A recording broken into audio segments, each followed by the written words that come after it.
Béni soit celui qui vient au nom du Seigneur.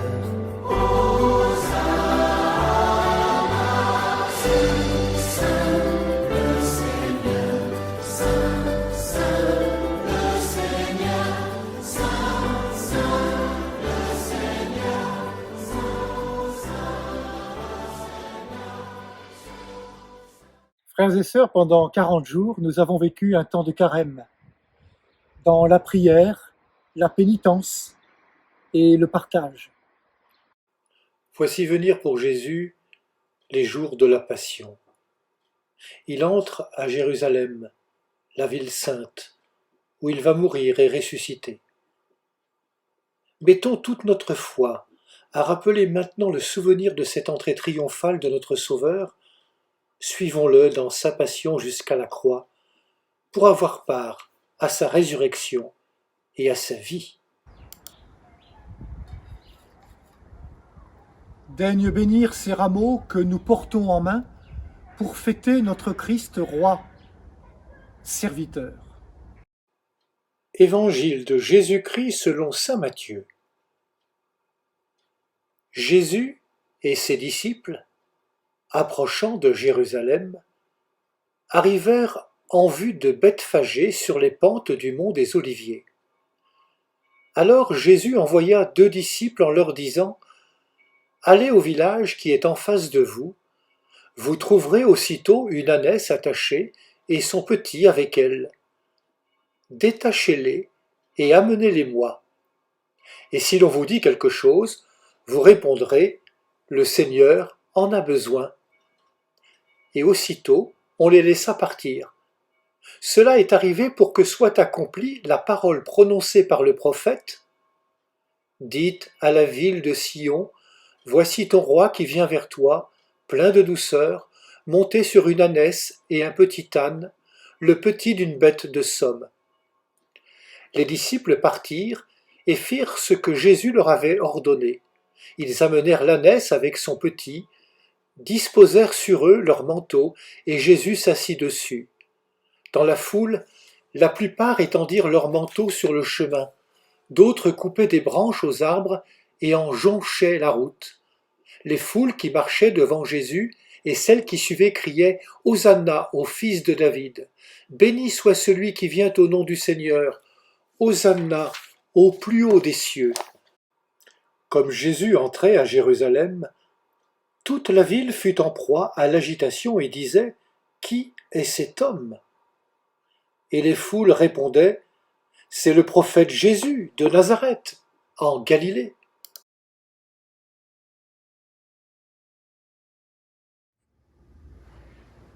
Le Seigneur soit avec vous. Et avec votre esprit. Ensemble, prions le Seigneur. Dieu éternel et tout-puissant, pour montrer au genre humain quel abaissement il doit imiter, tu as voulu que notre Seigneur, dans un corps semblable au nôtre, subisse la mort de la croix.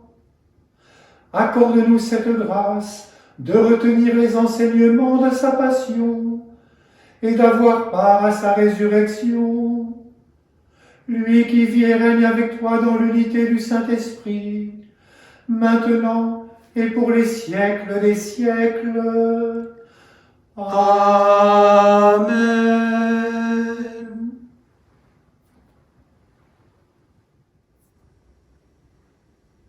Lecture du livre du prophète Isaïe. Le Seigneur mon Dieu m'a donné le langage des disciples pour que je puisse, d'une parole, soutenir celui qui est épuisé. Chaque matin, il éveille mon oreille pour qu'en disciple j'écoute. Le Seigneur mon Dieu m'a ouvert l'oreille et moi, je ne me suis pas révolté, je ne me suis pas dérobé. J'ai présenté mon dos à ceux qui me frappaient et mes joues à ceux qui m'arrachaient la barbe. Je n'ai pas caché ma face devant les outrages et les crachats. Le Seigneur mon Dieu vient à mon secours. C'est pourquoi je ne suis pas atteint par les outrages C'est pourquoi j'ai rendu ma face dure comme pierre. Je sais que je ne serai pas confondu. Parole du Seigneur. Nous rendons grâce à Dieu.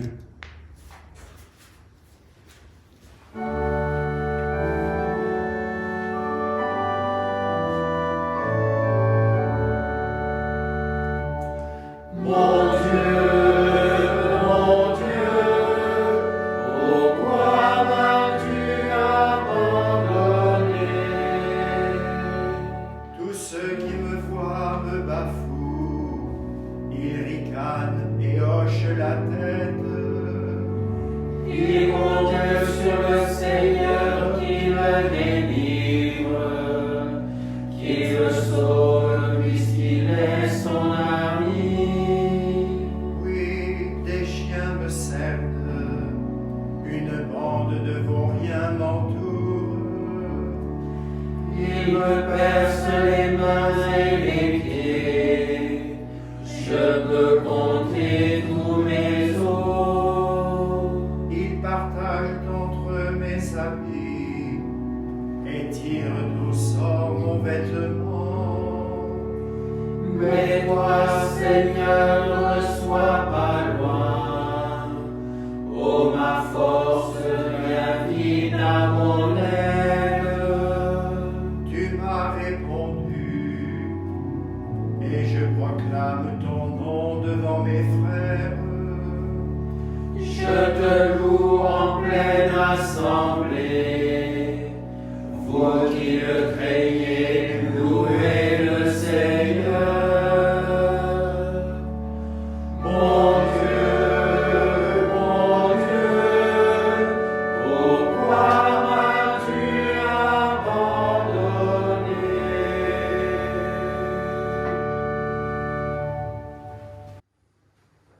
Deuxième lecture. Lecture de la lettre de Saint Paul apôtre aux Philippiens.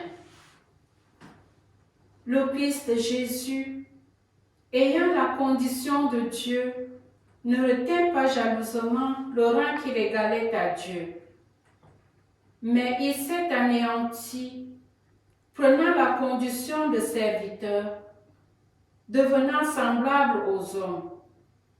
Reconnu homme à son aspect, il s'est abaissé, devenant obéissant jusqu'à la mort et la mort de la croix. C'est pourquoi Dieu l'a exalté et l'a doté du nom qui est au-dessus de tout nom, afin qu'au nom de Jésus, tout genou fléchisse au ciel, sur terre et aux enfers, et que toute langue proclame Jésus-Christ est Seigneur, à la gloire de Dieu le Père. Parole du Seigneur. Nous rendons grâce à Dieu. La passion de notre Seigneur Jésus-Christ selon saint Matthieu. En ce temps-là, l'un des 12, nommé Judas Iscariote, se rendit chez les grands prêtres et leur dit : Que voulez-vous me donner si je vous le livre? Ils lui remirent 30 pièces d'argent. Et depuis, Judas cherchait une occasion favorable pour le livrer. Le premier jour de la fête des pains sans levain, les disciples s'approchèrent et dirent à Jésus : Où veux-tu que nous te fassions les préparatifs pour manger la Pâque?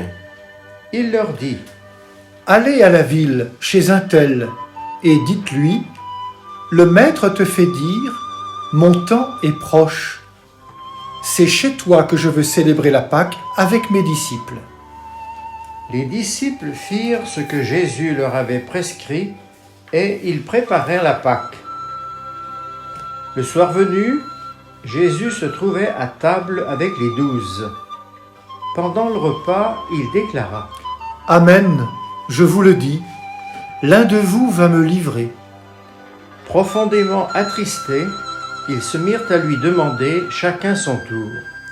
Serait-ce moi, Seigneur?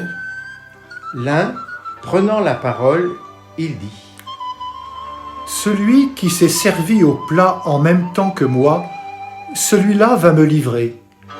Le Fils de l'homme s'en va, comme il est écrit à son sujet. Mais malheureux celui par qui le Fils de l'homme est livré. Il vaudrait mieux pour lui qu'il ne soit pas né, cet homme-là. » Judas, celui qui le livrait, prit la parole. « Rabbi, serait-ce moi ?» Jésus lui répond. C'est toi-même qui l'as dit.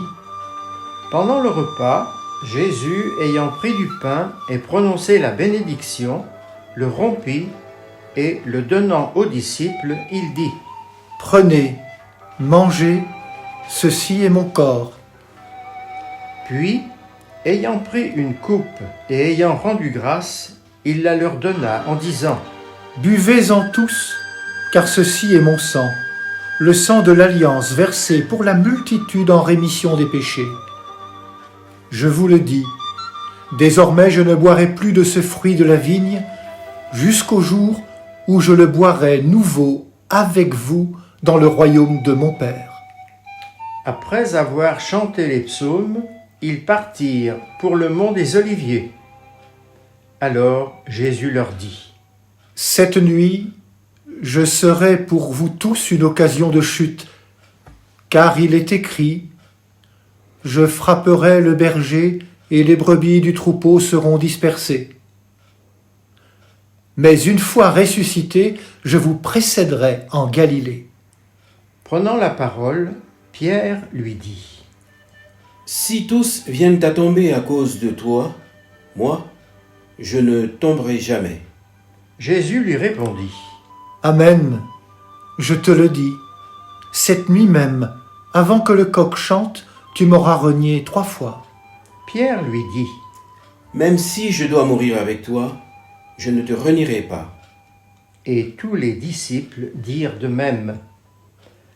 Alors Jésus parvient avec eux à un domaine appelé Gethsémani et leur dit : « Asseyez-vous ici, pendant que je vais là-bas pour prier. » Il emmena Pierre, ainsi que Jacques et Jean, les 2 fils de Zébédée, et il commença à ressentir tristesse et angoisse. Il leur dit alors : « Mon âme est triste à en mourir. Restez ici et veillez avec moi. » Allant un peu plus loin, il tomba face contre terre en priant, et il disait : « Mon Père, s'il est possible que cette coupe passe loin de moi, cependant non pas comme moi je veux, mais comme toi tu veux. » Puis il revient vers ses disciples et les trouve endormis.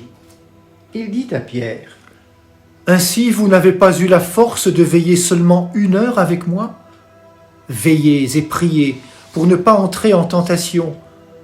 L'esprit est ardent, mais la chair est faible. » De nouveau, il s'éloigna et pria. Pour la 2e fois, il disait : « Mon Père, si cette coupe ne peut passer sans que je la boive, que ta volonté soit faite. » Revenu près des disciples, de nouveau il les trouva endormis, car leurs yeux étaient lourds de sommeil. Les laissant, de nouveau il s'éloigna et pria pour la 3e fois, en répétant les mêmes paroles. Alors il revient vers les disciples et leur dit : « Désormais, vous pouvez dormir et vous reposer. Voici qu'elle est proche, l'heure où le Fils de l'homme est livré aux mains des pécheurs. Levez-vous, allons, voici qu'il est proche, celui qui me livre. » Jésus parlait encore lorsque Judas, l'un des 12, arriva, et avec lui une grande foule, armée d'épées et de bâtons, envoyés par les grands prêtres et les anciens du peuple. Celui qui le livrait leur avait donné un signe. « Celui que j'embrasserai, c'est lui. Arrêtez-le. » Aussitôt, s'approchant de Jésus, il lui dit : « Salut, Rabbi. » Et il l'embrassa. Jésus lui dit : « Mon ami, ce que tu es venu faire, fais-le. » Alors ils s'approchèrent, mirent la main sur Jésus et l'arrêtèrent. L'un de ceux qui étaient avec Jésus, portant la main à son épée, la tira, frappa le serviteur du grand prêtre et lui trancha l'oreille. Alors Jésus lui dit : « Rentre ton épée, car tous ceux qui prennent l'épée périront par l'épée. Crois-tu que je ne puisse pas faire appel à mon Père ? Il mettrait aussitôt à ma disposition plus de 12 légions d'anges. Mais alors, comment s'accompliraient les Écritures selon lesquelles il faut qu'il en soit ainsi ? » À ce moment-là, Jésus dit aux foules : Suis-je donc un bandit pour que vous soyez venus vous saisir de moi avec des épées et des bâtons ? Chaque jour, dans le temple, j'étais assis en train d'enseigner et vous ne m'avez pas arrêté. Mais tout cela est arrivé pour que s'accomplissent les écrits des prophètes. Alors tous les disciples l'abandonnèrent et s'enfuirent. Ceux qui avaient arrêté Jésus l'emmenaient devant Caïphe, le grand prêtre, chez qui s'étaient réunis les scribes et les anciens. Quant à Pierre, il le suivait à distance jusqu'au palais du grand prêtre. Il entra dans la cour et s'assit avec les serviteurs pour voir comment cela finirait. Les grands prêtres et tout le conseil suprême cherchaient un faux témoignage contre Jésus pour le faire mettre à mort. Ils n'en trouvèrent pas. Pourtant, beaucoup de faux témoins s'étaient présentés. Finalement, il s'en présenta 2 qui déclarèrent : Celui-là a dit : je peux détruire le sanctuaire de Dieu et en 3 jours le rebâtir. Alors le grand prêtre se leva et lui dit : Tu ne réponds rien. Que dis-tu des témoignages qu'il porte contre toi ?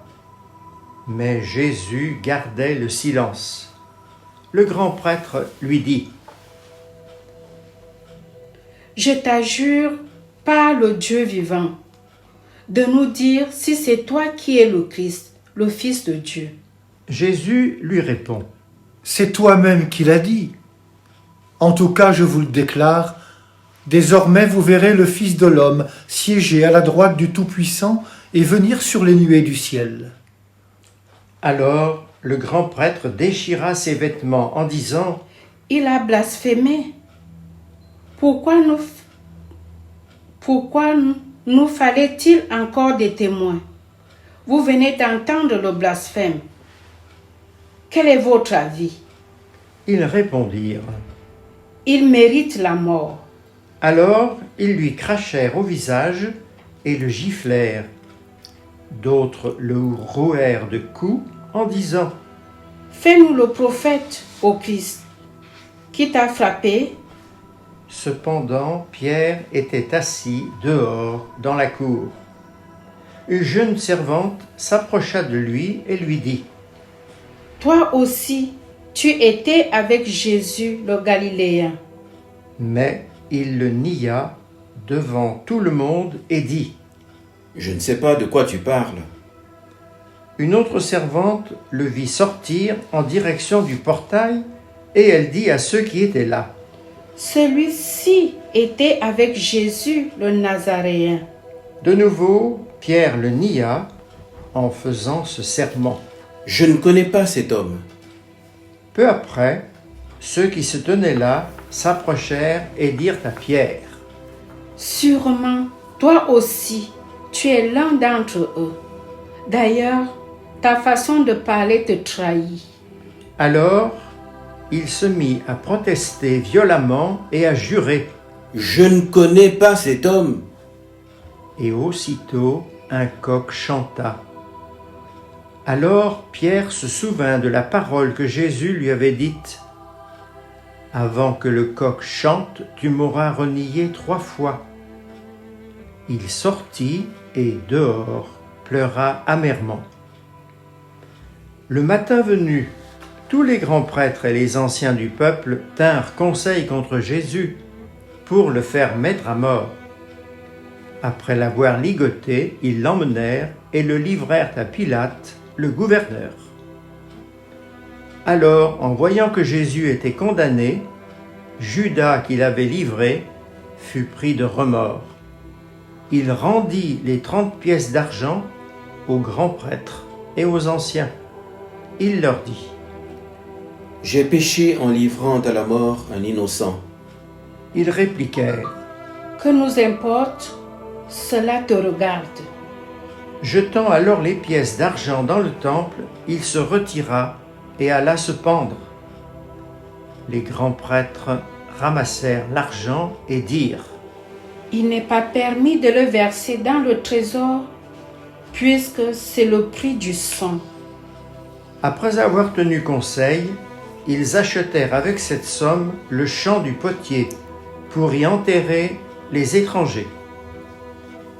Voilà pourquoi ce champ est appelé jusqu'à ce jour le champ du sang. Alors fut accomplie la parole prononcée par le prophète Jérémie. Ils ramassèrent les 30 pièces d'argent, le prix de celui qui fut mis à prix, le prix fixé par les fils d'Israël, et ils les donnèrent pour le champ du potier, comme le Seigneur me l'avait ordonné. On fit comparaître Jésus devant Pilate, le gouverneur, qui l'interrogea. « Es-tu le roi des Juifs ?» Jésus déclara: C'est toi-même qui le dis. Mais tandis que les grands prêtres et les anciens l'accusaient, il ne répondit rien. Alors Pilate lui dit: Tu n'entends pas tous les témoignages portés contre toi? Mais Jésus ne lui répondit plus un mot, si bien que le gouverneur fut très étonné. Or à chaque fête, celui-ci avait coutume de relâcher un prisonnier, celui que la foule demandait. Il y avait alors un prisonnier bien connu, nommé Barabbas. Les foules s'étant donc rassemblées, Pilate leur dit: Qui voulez-vous que je vous relâche? Barabbas ou Jésus appelé le Christ? Il savait en effet que c'était par jalousie qu'on avait livré Jésus.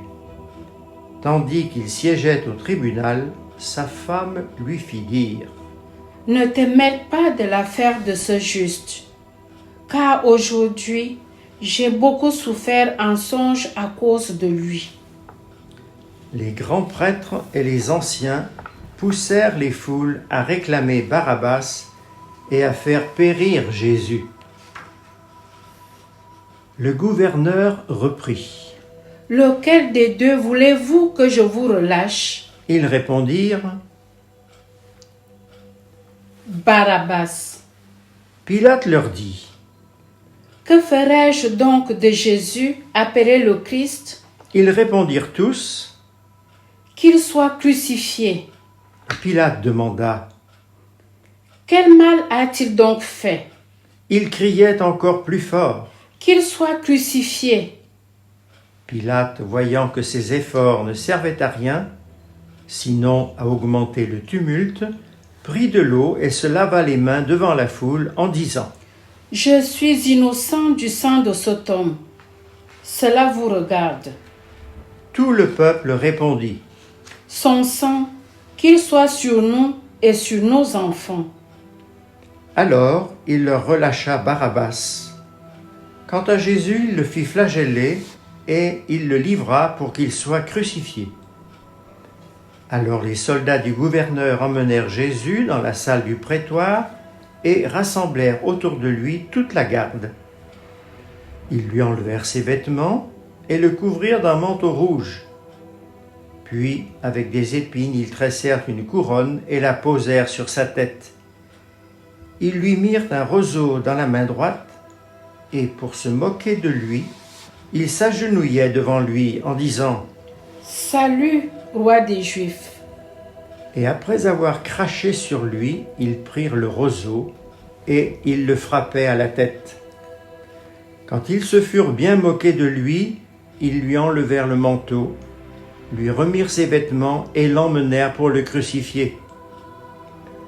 En sortant, ils trouvèrent un nommé Simon, originaire de Cyrène, et ils le réquisitionnèrent pour porter la croix de Jésus. Arrivé en un lieu dit Golgotha, c'est-à-dire lieu du crâne ou calvaire, Ils donnèrent à boire à Jésus du vin mêlé de fiel. Il en goûta, mais ne voulut pas boire. Après l'avoir crucifié, ils se partagèrent ses vêtements en tirant au sort. Et ils restaient là, assis, à le regarder. Au-dessus de sa tête, ils placèrent une inscription indiquant le motif de sa condamnation. Celui-ci est Jésus, le roi des Juifs. Alors on crucifia avec lui 2 bandits, l'un à droite et l'autre à gauche. Les passants l'injuriaient en hochant la tête. Ils disaient : Toi qui détruis le sanctuaire et le rebâtis en 3 jours, sauve-toi toi-même, si tu es fils de Dieu, et descends de la croix. De même, les grands prêtres se moquaient de lui avec les scribes et les anciens en disant : Il en a sauvé d'autres, et il ne peut pas se sauver lui-même. Il est roi d'Israël. Qu'il descende maintenant de la croix et nous croirons en lui. Il a mis sa confiance en Dieu, que Dieu le délivre maintenant, s'il l'aime, car il a dit : Je suis fils de Dieu. Les bandits crucifiés avec lui l'insultaient de la même manière. À partir de la 6e heure, c'est-à-dire midi, l'obscurité se fit sur toute la terre jusqu'à la 9e heure. Vers la 9e heure, Jésus cria d'une voix forte : Élie, Élie, lema sabachthani, ce qui veut dire : mon Dieu, pourquoi m'as-tu abandonné ? L'ayant entendu, quelques-uns de ceux qui étaient là disaient : Le voilà qui appelle au prophète Élie. Aussitôt l'un d'eux courut prendre une éponge qu'il trempa dans une boisson vinaigrée, et il la mit au bout d'un roseau et il lui donnait à boire. Les autres disaient : Attends, nous verrons bien si Élie vient le sauver. Mais Jésus, poussant de nouveau un grand cri, rendit l'esprit. Et voici que le rideau du sanctuaire se déchira en 2, depuis le haut jusqu'en bas. La terre trembla et les rochers se fendirent. Les tombeaux s'ouvrirent. Les corps de nombreux saints qui étaient morts ressuscitèrent. Et sortant des tombeaux après la résurrection de Jésus, ils entrèrent dans la ville sainte et se montrèrent à un grand nombre de gens. À la vue du tremblement de terre et de ces événements, le centurion et ceux qui avec lui gardaient Jésus furent saisis d'une grande crainte et dirent : Vraiment, celui-ci était fils de Dieu. Il y avait là de nombreuses femmes qui observaient de loin. Elles avaient suivi Jésus depuis la Galilée pour le servir. Parmi elles se trouvait Marie-Madeleine, Marie, mère de Jacques et de Joseph, et la mère des fils de Zébédée. Comme il se faisait tard, arriva un homme riche, originaire d'Arimathie, qui s'appelait Joseph, et qui était devenu lui aussi disciple de Jésus. Il alla trouver Pilate pour demander le corps de Jésus. Alors Pilate ordonna qu'on le lui remette. Prenant le corps, Joseph l'enveloppa dans un linceul immaculé et le déposa dans le tombeau neuf qu'il s'était fait creuser dans le roc. Puis il roula une grande pierre à l'entrée du tombeau et s'en alla. Or, Marie-Madeleine et l'autre Marie étaient là, assises en face du sépulcre. Le lendemain, après le jour de la préparation, les grands prêtres et les pharisiens s'assemblèrent chez Pilate en disant : Seigneur, nous nous sommes rappelés que cet imposteur a dit de son vivant : 3 jours après, je ressusciterai. Alors, donne l'ordre que le sépulcre soit surveillé jusqu'au 3e jour, de peur que ses disciples ne viennent voler le corps et ne disent au peuple : il est ressuscité d'entre les morts. Cette dernière imposture serait pire que la première. Pilate leur déclara: Vous avez une garde. Allez, organisez la surveillance comme vous l'entendez. Ils partirent donc et assurèrent la surveillance du sépulcre en mettant les scellés sur la pierre et en y plaçant la garde. Acclamons la parole de Dieu. Louange à toi, Seigneur Jésus.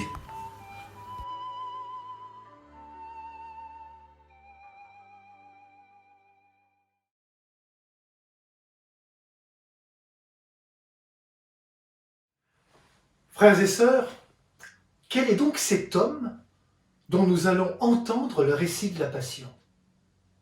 Pour le savoir, il faut relire son histoire en commençant par la fin. En effet, tous les gestes, toutes les paroles, tous les titres donnés à Jésus ne prennent leur sens que sur la croix. Sa mort sur la croix et sa résurrection donnent sens à toute notre vie incarnée dans notre humanité.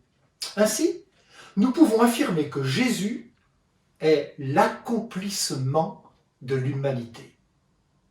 On comprend mieux ses paroles quand il dit « Je suis la voie, la vérité, la vie. Personne ne va vers le Père sans passer par moi. » Oui, Jésus est l'accomplissement de notre humanité. Et pour le dire, pour le crier au monde, Dieu choisit le chemin de l'incarnation. Il a choisi la route de l'homme. Il a choisi notre route. Comme le disait récemment sur RCF Michel Dubost, il est celui qui ose la faiblesse pour montrer sa force. En s'incarnant, la parole de Dieu se fait ce que nous sommes pour que nous devenions ce qu'elle est. Par son incarnation, Jésus transforme notre terre en une terre nouvelle. Jésus se fait le laboureur de Dieu, selon l'expression de Clément d'Alexandrie. Dieu s'est fait homme pour que l'homme devienne Dieu, dira saint Irénée. Il s'est fait pauvre pour nous enrichir. Il s'est fait petit pour nous permettre de grandir. Quel est donc cet homme que l'on vient arrêter comme un bandit? Voilà qu'il n'entre dans aucune des catégories établies, ni pharisien, ni sadducéen, ni zélote. Une certitude cependant, c'est un homme d'une humanité exceptionnelle. Il se mêle à la foule, mais il sait s'en détacher pour être attentif à chacun. Pour écouter la plainte de l'aveugle-né, pour inviter Zachée à descendre de son sycomore, pour parler à cette pauvre femme dont le seul geste a été de toucher la frange de son manteau. Il est nazaréen, mais les chemins de Nazareth le conduisent vers toutes les nations. Il aime la nature, les oiseaux le lisent des champs. Il a le souci des besoins des hommes et des femmes. Il est bien de cette terre, mais en même temps, il est l'annonciateur d'un royaume qui n'est pas de ce monde. Il multiplie les pains. Il dit « L'homme ne se nourrit pas seulement de pain ». Il aime les foules qui veulent le porter au pouvoir, mais il refuse d'être leur leader, leur conscience. Il parle d'autorité et se veut un humble serviteur. Il témoigne d'une liberté de parole et d'action étonnante, et il se soumet à la volonté de celui qu'il appelle son Père, jusqu'à en mourir. Il se retire pour prier. Il se mêle aux pauvres gens.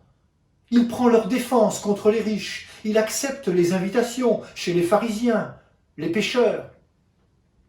Il est dévoré par le zèle de la maison de son Père. Et pourtant, il dit « Laissez pousser ensemble l'ivraie et le froment ». Il dit être la vie et il accepte de passer par la mort. « Es-tu le Messie, le Fils du Dieu béni ?» lui demande le grand prêtre. Et Jésus va répondre « Je le suis ». Et vous verrez le Fils de l'homme siéger à droite du Tout-Puissant et venir parmi les nuées du ciel. Le secret est levé. Jésus dit lui-même qui il est au cours de sa passion. Pendant sa vie publique, il demandait de taire ce secret de toutes celles et ceux qui le devinaient, car on ne peut comprendre Dieu qu'en regardant la croix. Oui, frères et sœurs, c'est bien par la fin que tout commence. Il est fils, mais pas comme les hommes se l'imaginent. Il est roi, pas comme les hommes se l'imaginent. Il est celui qui ose la faiblesse pour montrer sa force. Il est le serviteur qui donne sa vie pour l'autre, et l'autre, aujourd'hui, c'est moi, c'est vous, c'est nous. Amen. Si tu dis par tes mots que Jésus est Seigneur, si tu crois dans ton cœur que Dieu l'a ressuscité, alors tu seras sauvé. Seigneur, nous croyons en toi. Fais grandir en nous la foi. Si tu dis par tes mots que Dieu est créateur, si tu crois dans ton cœur qu'il fait l'homme à son image, alors tu seras sauvé. Seigneur, nous croyons en toi. Fais grandir en nous la Si tu dis par tes mots que l'Esprit est amour, si tu crois dans ton cœur qu'il fait naître son Église, alors tu seras sauvé. Seigneur, nous croyons en toi. Fais grandir en nous la foi. Si tu dis par tes mots que la mort est vaincue, si tu crois dans ton cœur que tu ressusciteras, alors tu seras sauvé. Seigneur, nous croyons en toi. Fais grandir en nous la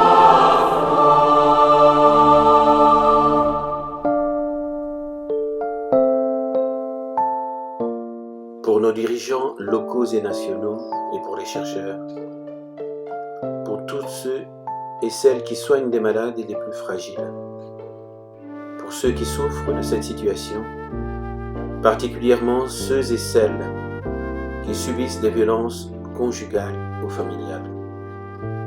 Prions pour ceux qui n'ont pas la lumière de l'espérance. Prions aussi pour saluer toutes les merveilles de créativité et de fraternité. Pour les malades, qu'ils guérissent vite. Seigneur, nous te prions pour que cet élan de solidarité que nous voyons ou vivons durant cette crise sanitaire perdure au-delà et s'étende hors de nos frontières. Transforme nos cœurs de pierre en cœurs d'amour. Seigneur, nous te prions pour tous les morts du Covid-19, particulièrement pour notre frère Étienne, pour tous ceux qui souffrent en raison de cette grave épidémie, particulièrement pour les sans domicile fixe et les réfugiés, pour les personnes seules et celles qui se sentent abandonnées, spécialement pour ceux et celles qui sont en EHPAD. Et nous te demandons de soutenir le courage héroïque de tout le corps médical et des pompiers. Pour tous ceux qui se mettent au service des autres au quotidien, et qui ne reçoivent pas toujours assez de soutien. Pour ton Église, Seigneur, qui ne peut pas se rassembler physiquement pour prier cette année. Que va-t-on modifier dans nos habitudes de vie, nos achats, nos loisirs, nos activités, pour que le monde d'après-confinement soit plus proche de celui que le Christ souhaitait faire advenir?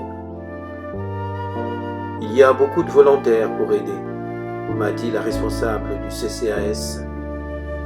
Mais ceux qui craquent, ceux qui deviennent violents en parole ou en acte vis-à-vis de leurs proches, sont-ils capables de demander de l'aide?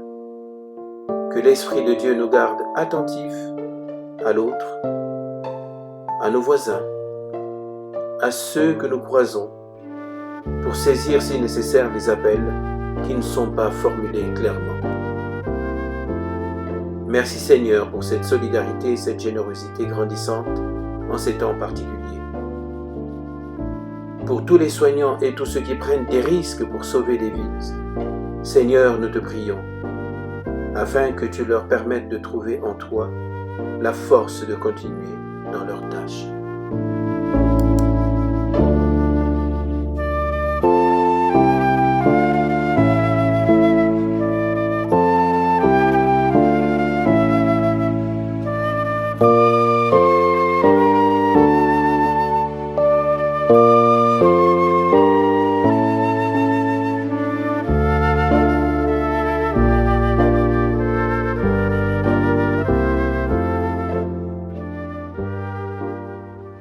Tu es béni, Dieu de l'univers, toi qui nous donnes ce pain, toi qui nous donnes ce vin, fruit de la terre, fruit de la vigne, fruit du travail des hommes et des femmes.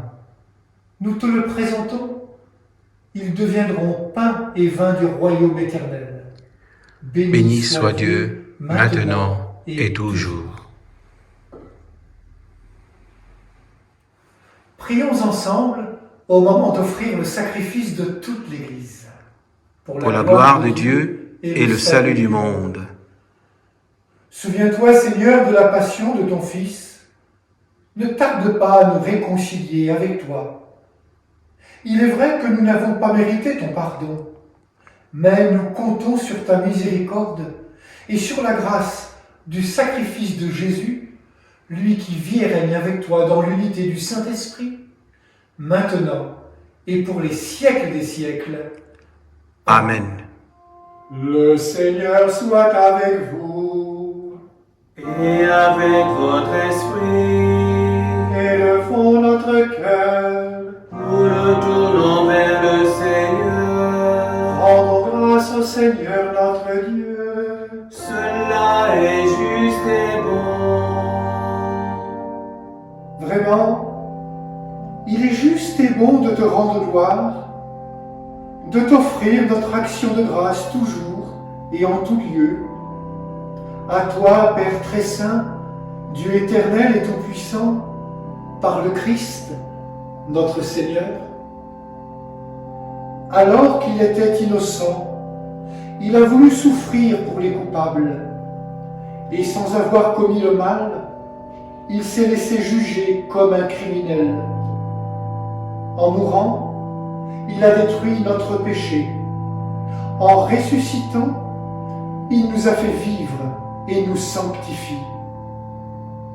C'est par lui que la terre et le ciel, peuple de Dieu avec tous les anges, ne cessent de t'acclamer en chantant.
soit celui qui vient au nom du Seigneur.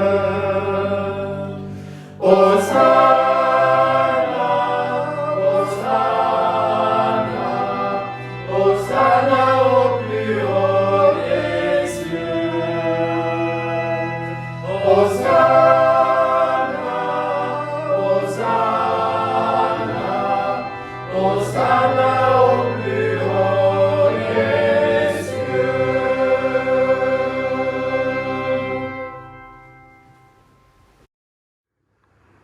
Toi qui es vraiment saint, toi qui es la source de toute sainteté, Seigneur, nous te prions. Sanctifie ces offrandes en répandant sur elles ton esprit, qu'elles deviennent pour nous le corps et le sang de Jésus, le Christ, notre Seigneur. Au moment d'être livré et d'entrer librement dans sa passion, il prit le pain. Il rendit grâce. Il le rompit et le donna à ses disciples en disant « Prenez et mangez-en tous, ceci est mon corps livré pour vous. »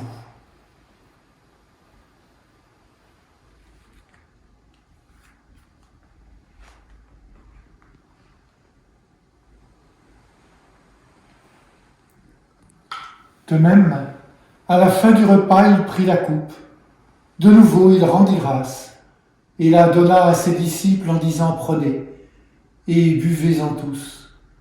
Car ceci est la coupe de mon sang, le sang de l'alliance nouvelle et éternelle qui sera versé pour vous et pour la multitude en rémission des péchés. Vous ferez cela en mémoire de moi. »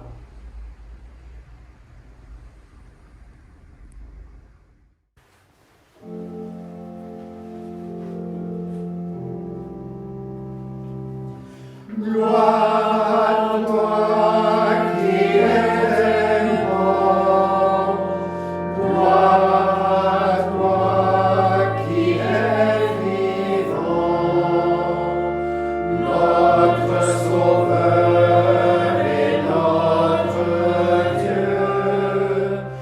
Viens, Seigneur Jésus.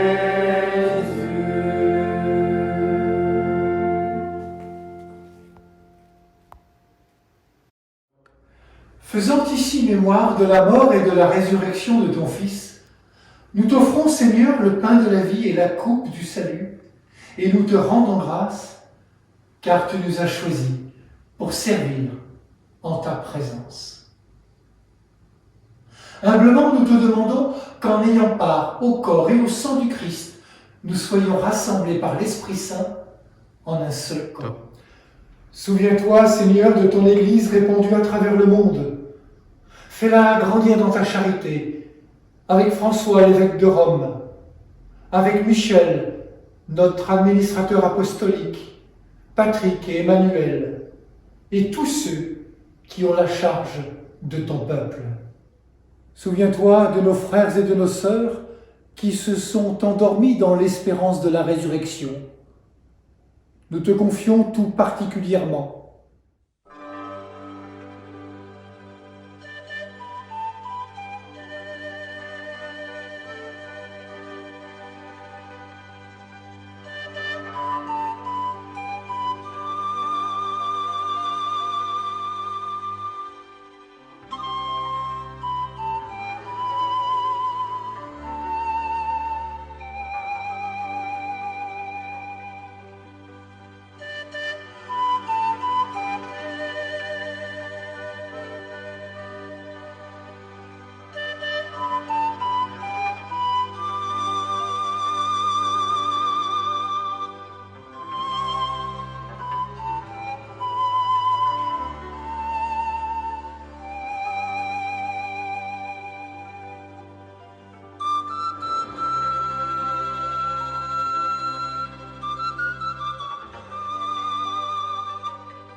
Sur nous tous, enfin, nous implorons ta bonté.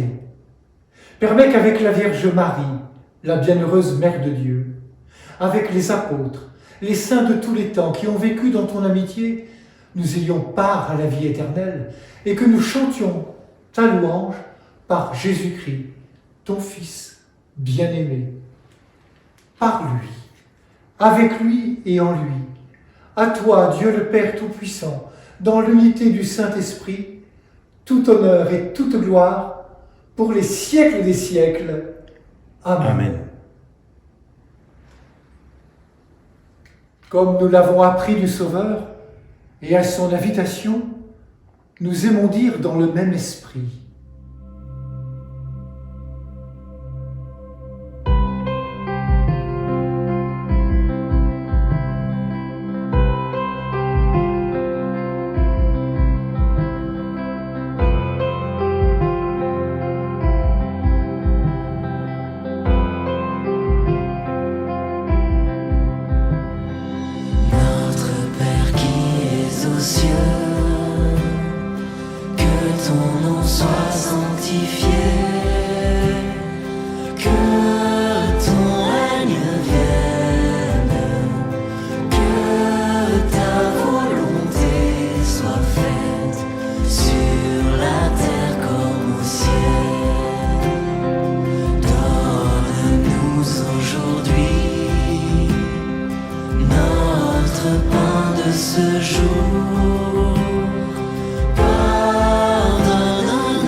Seigneur Jésus-Christ, tu as dit à tes apôtres, « Je vous laisse la paix, je vous donne ma paix. » Ne regarde pas nos péchés, mais la foi de ton Église, pour que ta volonté s'accomplisse. Donne-lui toujours cette paix et conduis-la vers l'unité parfaite, toi qui règnes pour les siècles des siècles. Amen. Que la paix du Seigneur soit toujours avec vous Et avec votre esprit.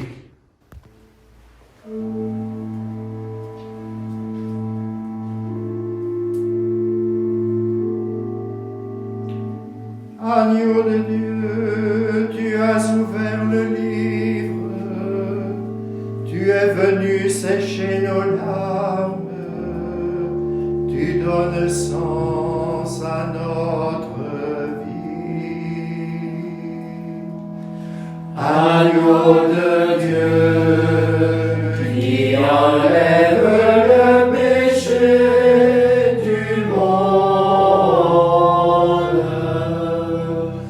prends pitié de nous. Agneau de Dieu, tu rassembles les peuples, comme les grains sur les collines viennent se fondre au même pain. Agneau de Dieu, qui enlève le péché du monde,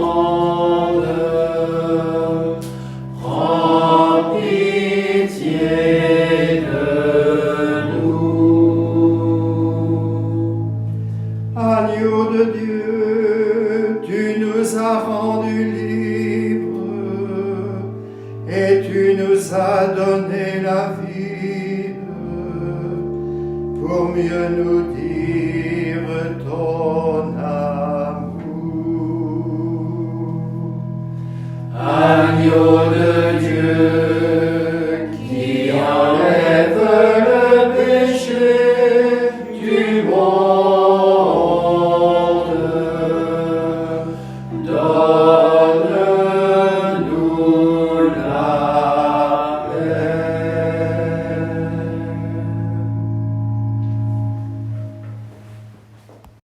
Heureux les invités au repas du Seigneur. Voici l'agneau de Dieu qui enlève le péché du monde. Seigneur, je ne suis pas digne de te recevoir, mais dis seulement une parole et je serai guéri. Le corps et le sang du Christ pour la vie éternelle. Amen.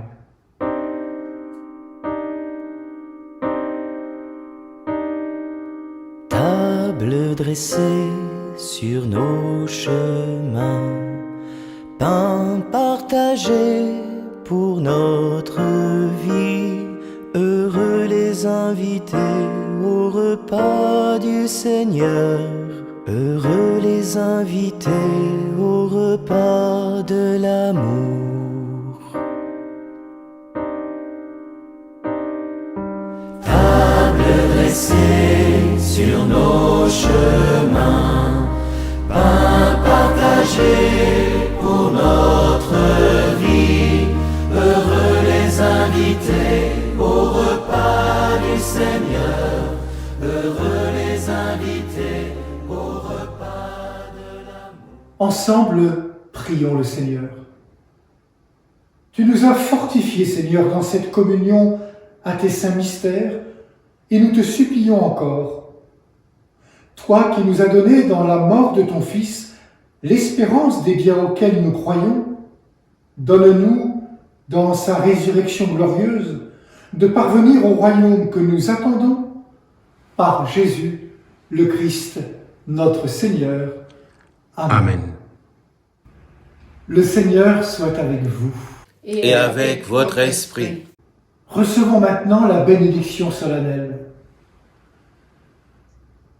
Dieu votre Père, le Père de toute miséricorde, vous a donné dans la passion de son Fils la plus belle preuve de son amour, qu'il vous aide maintenant à découvrir, à son service et à celui de vos frères et sœurs, jusqu'où va le don de sa grâce. Amen.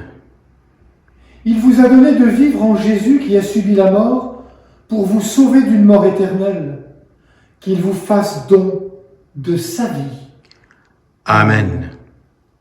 Après l'avoir suivi dans les épreuves, puissiez-vous entrer avec lui dans sa gloire de ressuscité. Amen. Et que Dieu tout-puissant d'amour nous bénisse et nous garde, le Père, le Fils et le Saint-Esprit. Amen.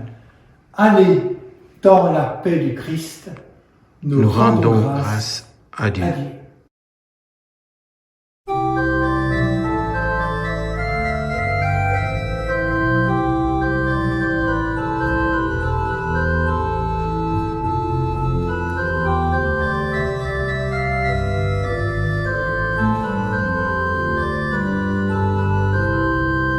L'heure est venue de l'exode nouveau. Voici le temps de renaître d'en haut. 40 jours avant la Pâque, vous commencez l'ultime étape. Vivons en enfants de lumière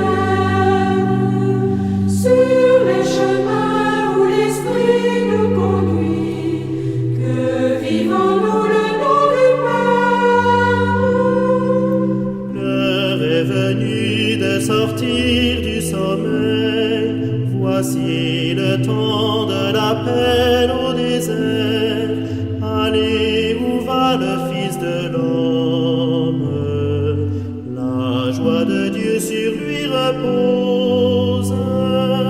Vivons en enfants de lumière sur les chemins où l'Esprit nous conduit. Que vivons-nous le nom du Père. L'heure est venue d'affermir votre cœur. Voici le temps d'espérer le Seigneur. Il est